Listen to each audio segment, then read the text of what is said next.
Ce que vous devez absolument savoir sur la visualisation. Lorsque nous répétons une compétence que nous essayons de maîtriser, nous renforçons le réseau neuronal représentant cette compétence. Si vous vous imaginez donc régulièrement jouer au golf dans votre esprit, les neurones activés dans votre cerveau seront identiques à ceux qui seraient activés si vous jouiez réellement au golf. Plutôt étonnant, non? Allons plus loin dans le raisonnement. Disons que vous manquiez de confiance en vos moyens dans une situation bien précise. Si vous vous imaginez régulièrement réagir avec assurance dans cette situation, et si vous vous concentrez sur ces images, alors votre cerveau va construire et activer de nouveaux chemins de neurones liés à la confiance en soi. Ces nouvelles connexions neuronales, fraîchement créées, seront identiques à celles que vous posséderiez si vous aviez réellement confiance en vous dans cette situation que vous redoutez. Que nous réalisions l'action ou que nous la visualisions simplement, la même chose se produit physiquement dans le cerveau. Il ne fait en effet aucune différence entre l'expérience réelle et une expérience imaginée de façon intensive jusque dans ses moindres détails. Un outil utilisé par les médecins les plus reconnus. Le docteur Carl Simonton, célèbre cancérologue américain, fut l'un des premiers à reconnaître l'efficacité de l'imagerie mentale et à promouvoir son utilisation. Il l'utilisa d'ailleurs à des fins médicales sur ses patients. Au début des années 1970, tandis qu'il explorait le rôle du psychisme dans la maladie, le docteur Simonton se demanda pourquoi certains patients qu'il observait réussissaient à vaincre le cancer et d'autres non. Tout en sachant que le diagnostic était identique à la base.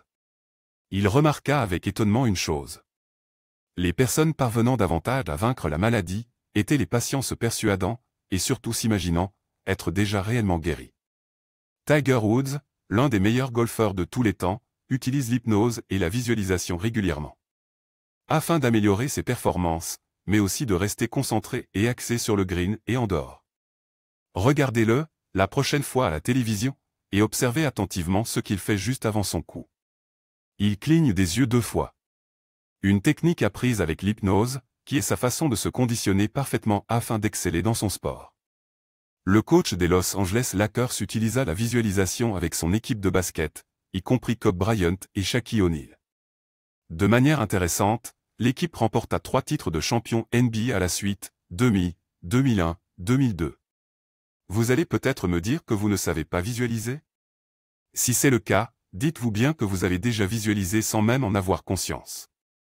En voulez-vous la preuve? Vous est-il déjà arrivé en pleine journée de vous imaginer lors de vos prochaines vacances allongées sur la plage, alors que vous étiez au beau milieu des embouteillages? Vous est-il également déjà arrivé de repenser à un heureux et lointain souvenir d'enfance, alors que vous étiez en train de feuilleter un album de famille? Sans aucun doute. Vous avez donc déjà visualisé. L'imagerie mentale est en effet un processus naturel que vous utilisez sans même le savoir.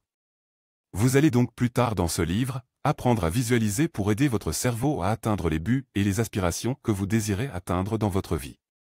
Méthodiquement. Albert Einstein, à qui l'on prête la phrase suivante, « L'imagination est beaucoup plus importante que la connaissance », utilisa la visualisation toute sa vie. Pourquoi ne pas tirer un avantage de ce que nous connaissons sur la plasticité du cerveau et prendre le temps d'ajouter la visualisation comme part de vos répétitions en toute chose que vous essayez de maîtriser? Que ce soit des nouvelles compétences, attitudes ou habitudes du succès.